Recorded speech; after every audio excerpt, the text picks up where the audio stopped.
Hello everyone, welcome to online physics coaching, class 11th, unit 2, lecture number 2.3, units in measurement topics है measurement of length की measurement करनी है। ठीक है, आपको पता है ना लेंथ की मेजरमेंट क्या होती है। ठीक है, फिर कौन है, पैरेलक्स मेथड है।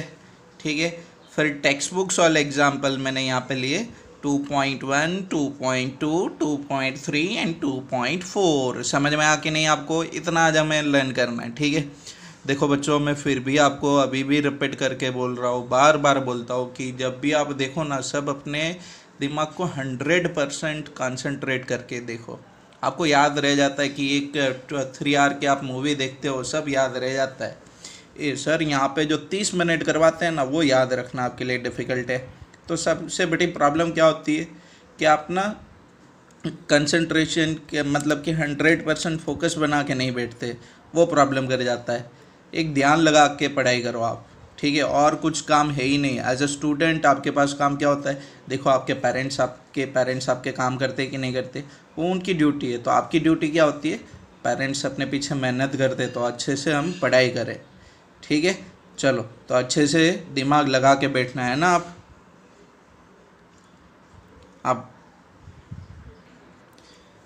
फर्स्ट लेते हैं मेजरमेंट ऑफ लेंथ। तो आपको पता है ना कि स्पेस में कोई भी दो पॉइंट हो तो वो दो पॉइंट के बीच में जो आपकी डिस्टेंस है उनको आप क्या बोलते हो, लेंथ है। ठीक है, तो लेंथ में भी डिफाइंड एज अ डिस्टेंस और a separation between two points in a space. ये सिंपल से एक डेफिनेशन है। अब देखो, आपको जो लेंथ की मेजरमेंट करनी है तो वो लेंथ आपकी स्मॉल लेवल पे भी हो सकती है, मतलब माइक्रोस्कोपिक लेवल पे भी देखो आप। ठीक है, आपकी एटम की जो साइज़ होती है तो वो माइक्रो लेवल पे। ठीक है, बैक्टीरिया का जो साइज़ होगा, आपकी प्रोटॉन इलेक्ट्रॉन की जो साइज़ है वो माइक्रो लेवल पे। ठीक है, हमें यहाँ पे बात करनी है मैक्रोस्कोपिक लेवल पे। एक मिनट। तो हमें यहाँ पे दोनों लेवल पे मेजरमेंट करनी है। आज हम लॉन्गर साइज़ के लिए करेंगे, मतलब बड़ी लेंथ होगी तो उनके लिए कैसे मेजरमेंट करते हैं।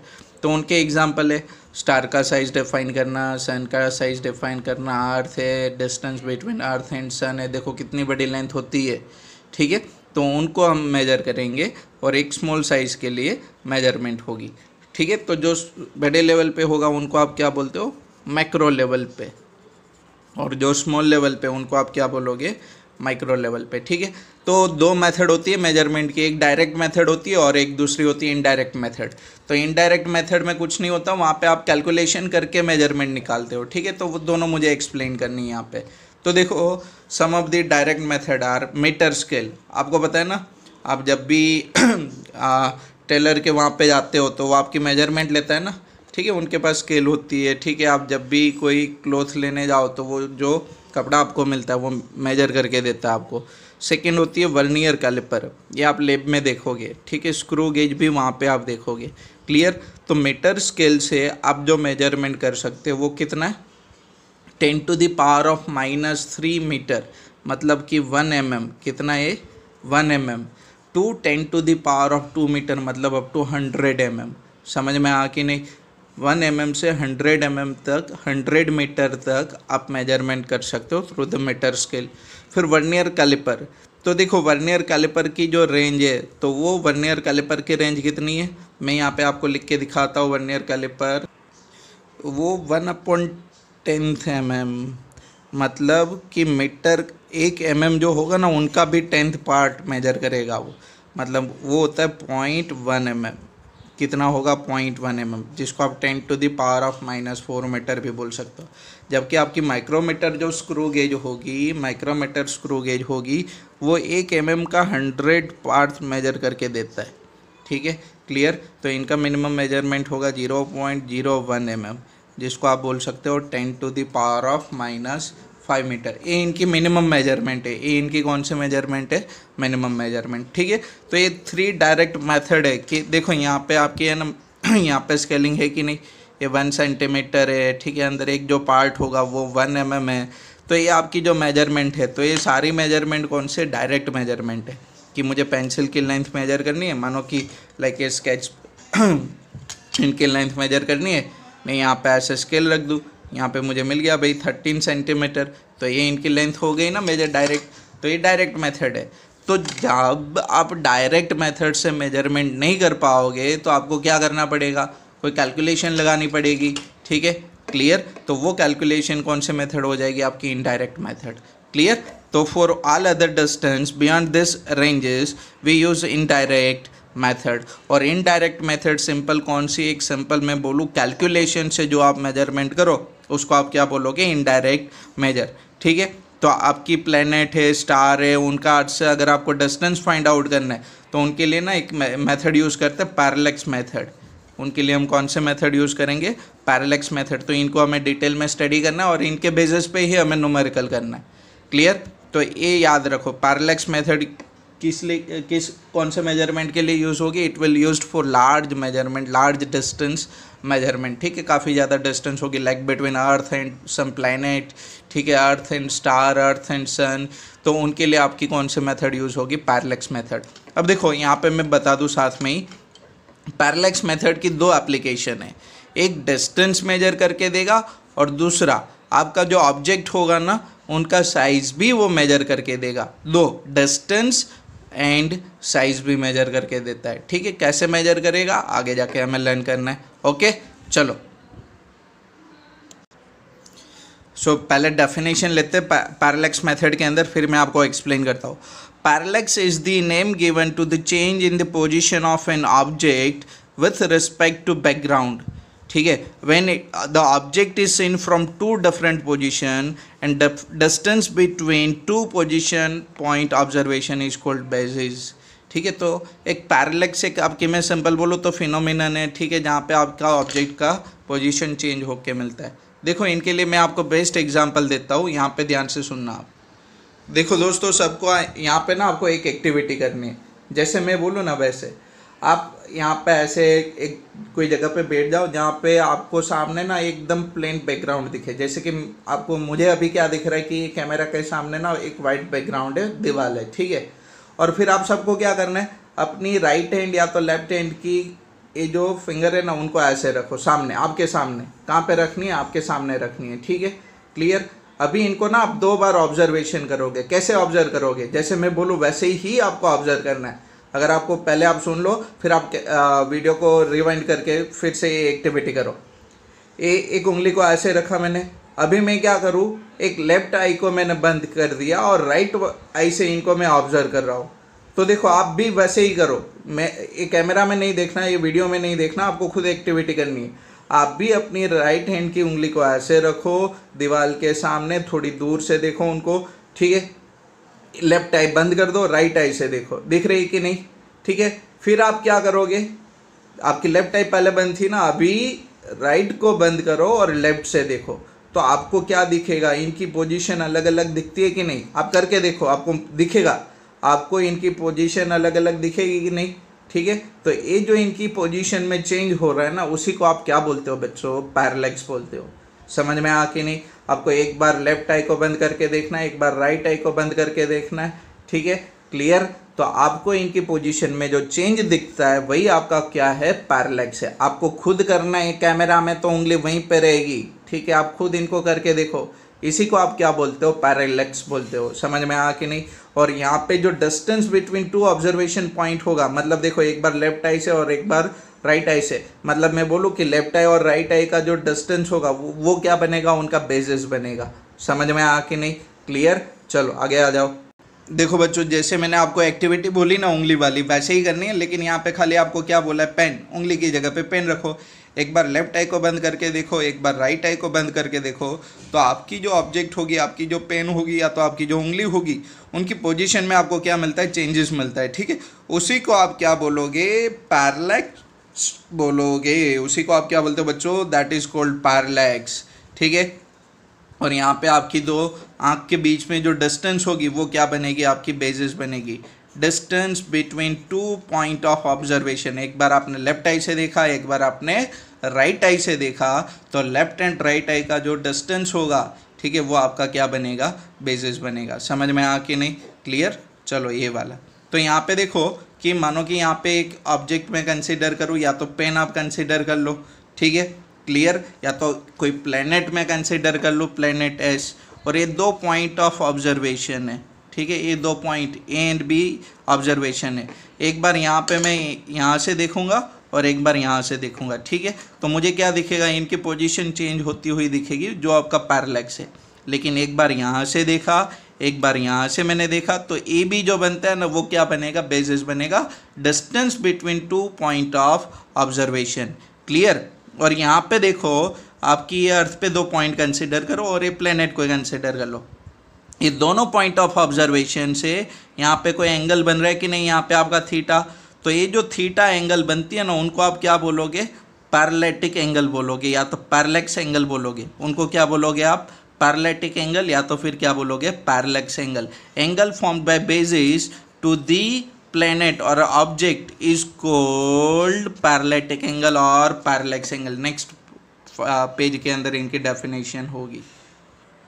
तो देखो बच्चों बोला है ना, angle A S B is equal to theta is called parallax angle, और A S B is called parallax angle और पैरेलैटिक एंगल।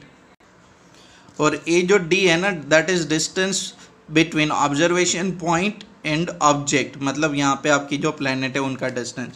तो अगर देखो बेसिस और वो जो डिस्टेंस का मैं रेशियो निकालूँ, ठीक है, तो वो दोनों डिस्टेंस का जो रेशियो निकलेगा वो काफ़ी स्मॉल निकलेगा कि नहीं, तो b by D very less 1 मिलेगा, ठीक है। तो आपकी यहाँ पे जो पैरेलैटिक एंगल होगी उनकी वैल्यू भी क्या रहेगी, कम रहेगी, ये खाली नोट कर लेना आप।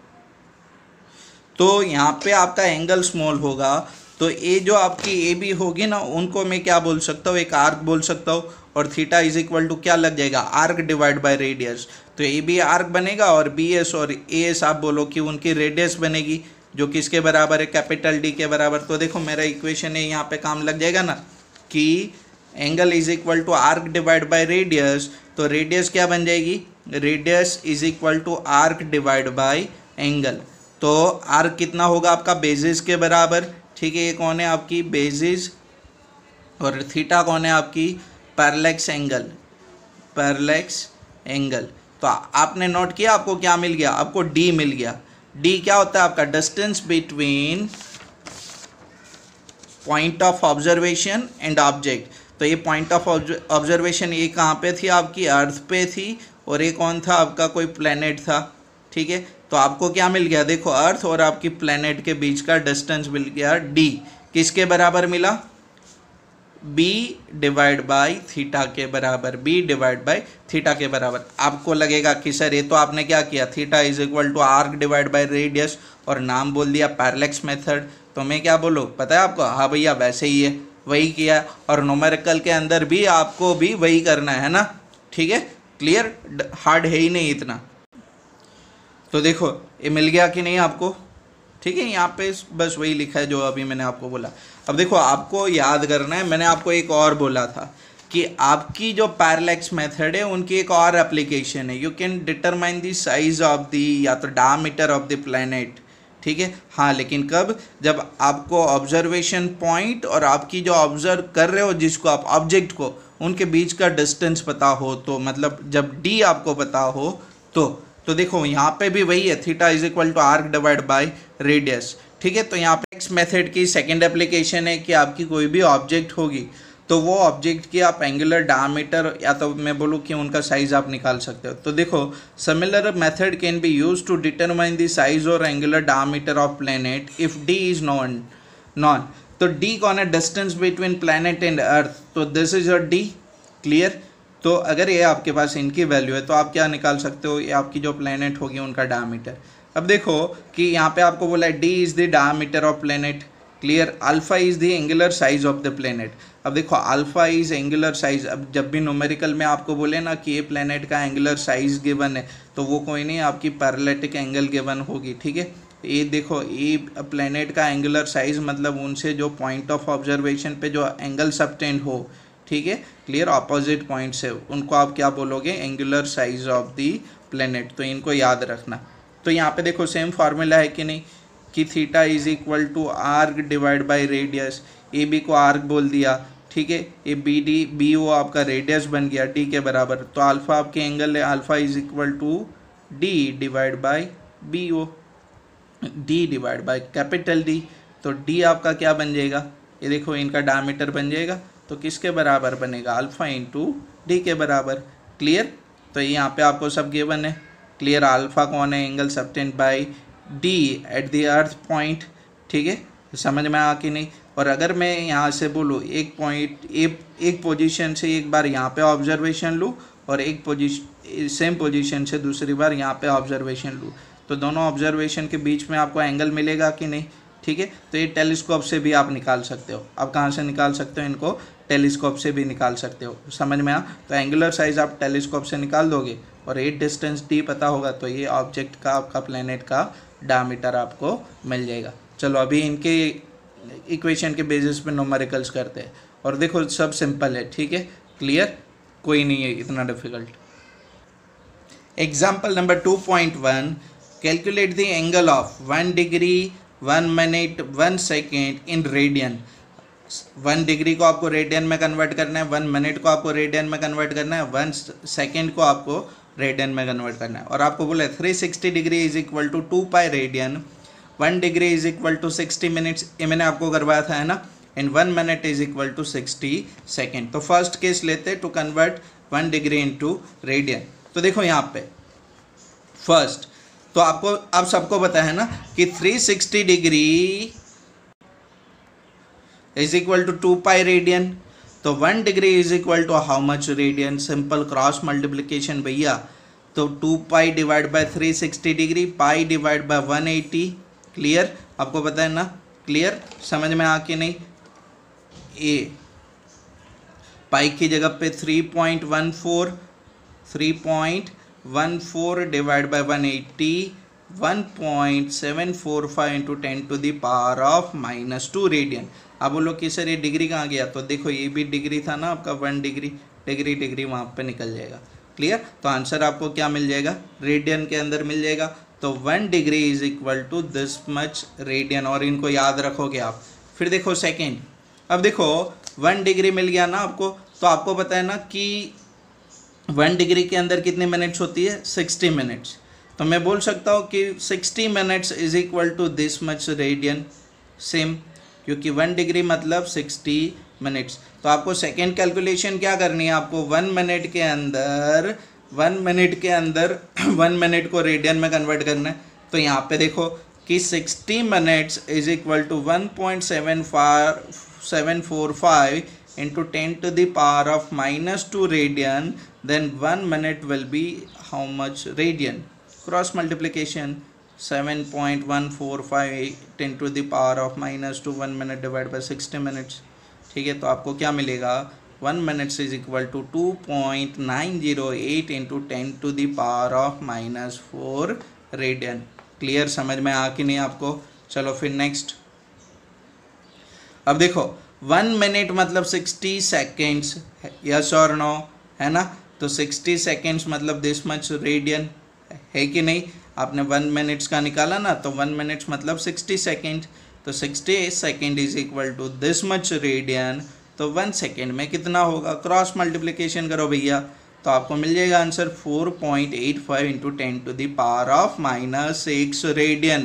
क्लियर, यस और नो, समझ में आ सबको। चलो नेक्स्ट न्यूमेरिकल, और इन सबको याद रखना आपको, क्योंकि मैं यूज़ करूँगा इनको। ठीक है, क्लियर, न्यूमेरिकल के अंदर तो तीनों को याद रखना आप। 1 minute 1 degree is equal to this much radian, 1 minute is equal to this much radian, 1 second is equal to this much radian. देखो ये न्यूमेरिकल को ना ध्यान से सुनना, क्योंकि इनके अंदर ना क्वेश्चन बड़ा है और सॉल्यूशन सिंपल है। A man wishes to estimate the distance of nearby tower from him. He stands at a point A in front of the tower C. देखो यहाँ पे ये आपकी कौन है, टावर, ये आपकी टावर है, और यहाँ पे आपका बंदा खड़ा है। ठीक है, क्लियर, कहाँ पे खड़ा है, पॉइंट ए पे। इनिशियली ये वाला केस है। ठीक है, इन फ्रंट बोला है ना, मतलब एग्जैक्ट सामने। ठीक है, in front of the tower C and sports a very distant object O in line with AC. देखो इनलाइन विथ AC मतलब एक डिस्टेंस ऑब्जेक्ट, मतलब काफ़ी दूर, मतलब उनको बैकग्राउंड ही आप कंसिडर कर लो, ठीक है। He then walks perpendicular to AC up to B। देखो AC से परपेंडिकुलर कौन है, A वाली, और यहाँ पे चलता है कहाँ तक, अप टू पॉइंट B तक, ठीक है। Up to point B a distance of 100 metre, कितना आगे जाता है, अप टू 100 मीटर, ये आपको बोल दिया, ठीक है। चलो फिर देखो यहाँ पे ये कैमरा सेट होने में प्रॉब्लम हो रहा है। Up to 100 metre and looks it O and C again, फिर से B पॉइंट से C और ऑब्जेक्ट की ओर फिर से देखता है वो, ठीक है, from the point B। Since O is a very long distance the direction BO is practically same as AO, मतलब देखो ये B से O की ओर देखे तो वो सेम है जैसे आपकी AO की थी, clear. But he finds the line of site of C shifted from the original line to this light by an angle 40 degree.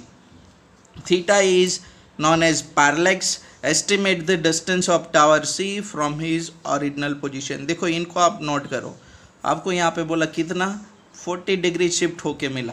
देखो जब वो पहले यहाँ से दिखता था, ऐसे दिखता था उनको सीधा, ठीक है, अभी ऐसे देखने जाता है ना तो उनसे ये 40 डिग्री शिफ्टेड हुआ टूवर्ड्स द लेफ्ट, ठीक है, क्लियर। मतलब ये आपकी कितने एंगल बनेगी, आपको पता है ना 50 डिग्री, समझ में आ कि नहीं आपको, क्लियर। तो ये 40 डिग्री से शिफ्ट हुआ, क्लियर। पहले ऐसे सीधी थी, अभी सीधी लाइन से 40 डिग्री शिफ्ट हुई।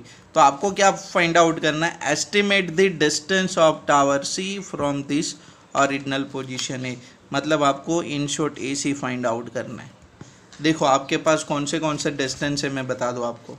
देखो ये आपकी ए थीटा एंगल होगी तो ये भी कितनी होगी, थीटा एंगल होगी 40 डिग्री, ठीक है। आपके पास ये दोनों, ये 50 लेके भी आप कर सकते हो, इनको 40 लेके भी कर सकते हो, ठीक है। हाँ लेकिन यहाँ पे प्रॉब्लम क्या होगा कि अगर यहाँ पे आप करोगे तो आपके साथ कौन सी साइड है, ये वाली, और ये वाली नहीं है, मतलब आपको इनको लेके ही करना पड़ेगा 10, ठीक है, क्लियर। तो tan थीटा क्या होगा, tan थीटा क्या होगा, तो यहाँ पे अगर tan थीटा लगाओ तो AB डिवाइड बाई AC होगा कि नहीं, ठीक है। तो देखो मैंने वही किया है, tan theta is equal to AB divide by AC। AC आपको फाइंड आउट करना है, AB divide by tan theta. AB आपको कितना गिवन है 100, थीटा आपका 40 डिग्री, तो tan 40 डिग्री 100 डिवाइड बाई 0.8391, ये नेचुरल टेंजेंट में आपको मिल जाएगा, ठीक है, 0.8391। तो आपको AC कितना मिल गया 119 मीटर, है कि नहीं, सिंपल है।